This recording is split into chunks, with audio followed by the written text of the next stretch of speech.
Баршаңызға сәлем, құрметті көрермендерім, менің каналыма қош келдіңіздер. Бүгін сіздермен тұмауға қарсы лимоннан тосап жасайтын боламыз. Лимоннан жасалатын тосаптың 3 түрлі рецептімен бөлісетін боламын. Менімен бірге видеоның соңына дейін болуларыңызды сұраймын.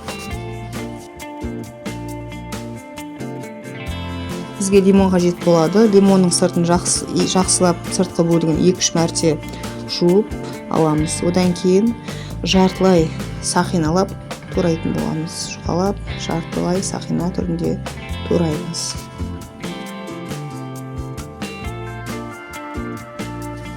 Осылай 2 лимонды турап аламыз.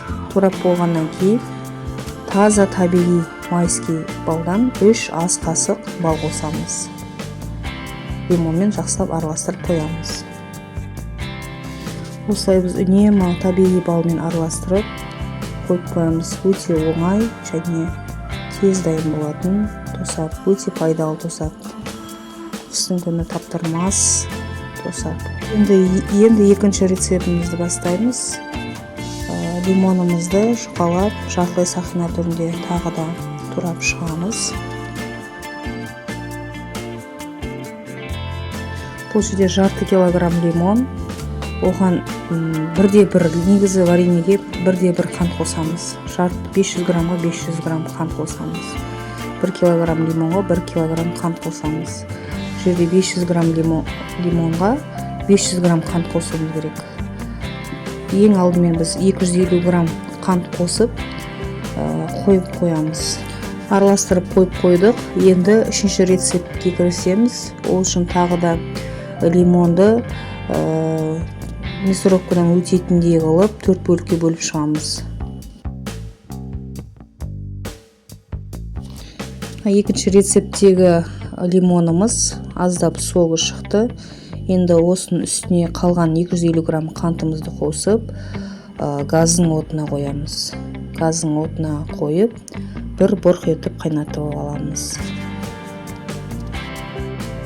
Сізге егерде қатты тәтті ұнамайтын болса, 500 грамм лимонға 250 грамм қант қоссаңыз болады.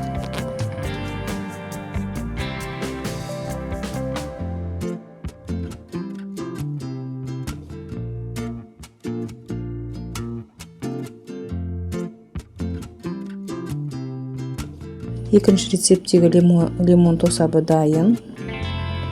Су туға қоямыз. Суғаннан кейін қажет ыдысымызға құйып шығамыз. Енді үшінші рецептке кірісеміз. Үшінші рецептке жаңағы туралған лимонымызды мясорубкадан өткіземіз. Мясорубканың майда көзінен өткізіп шығамыз.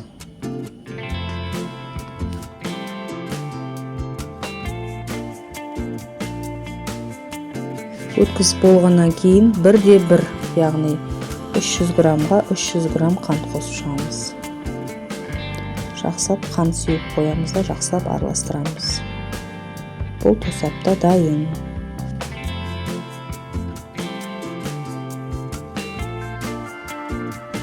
Тосапты арнайы осындай ыдысқа салып қойсаңыздар, өте ыңғайлы және тоңазытқышқа сақтай аласыз. Осындай ыдысқа салып шықтым. Бұл үшінші тосап. Дайын.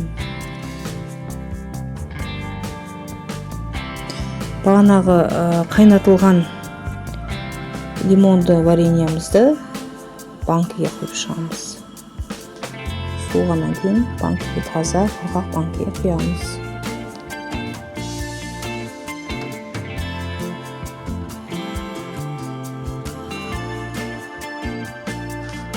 Крышкасын жауып, осындай шелектерге, арнайы ыдыстарға немесе банкіге құйып, тек тоңазытқышта сақтайсыздар. Ең болсын, шайға қосып кез келген уақытта іше бересіздер. Егер видео ұнаса, достарыңызбен WhatsApp чаттарына бөліссеңіздер болады.